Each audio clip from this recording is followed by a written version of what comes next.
Hi guys, ako pala si Pilingero Vlog. Samahan niyo po ako guys, magluluto po tayo ng sizzling hotdog. Tara, samahan niyo ako guys. At yun na nga, lutuin na natin yung ating sizzling hotdog. Kunin na yung hotdog na yan.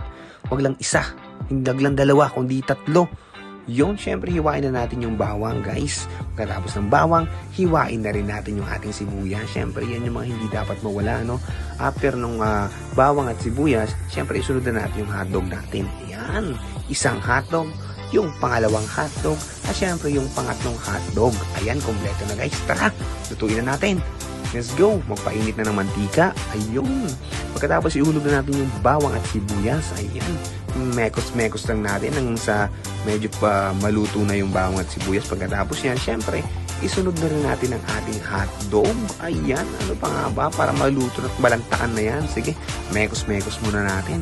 Mekos-mekos lang hanggang sa syempre, medyo maluto na siya. At pagkatapos, lagayan natin yung ating mga seasonings. Ayan. Black pepper.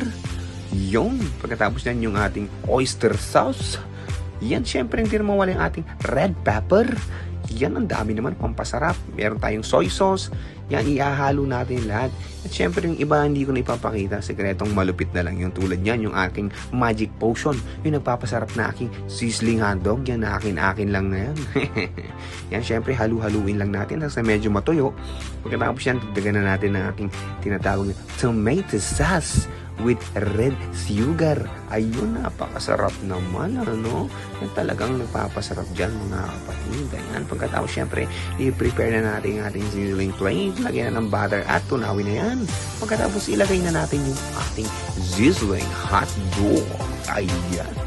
Syempre, ilagay na rin natin yung ating design, yung ating mga ground pepper. Ayan. Syempre, mayonnaise, pagkakompleto na, iserve na natin yan sa umorder. Ang walang iba kundi ang ating mababait at nagwagwapuhang mga pulis. Ayan, kina sir, maraming salamat po sa pag-order. Sana'y ma-enjoy at mabusog kayo sa aming pagkain. Don't forget to follow and subscribe Pilingero Vlog. Let's go!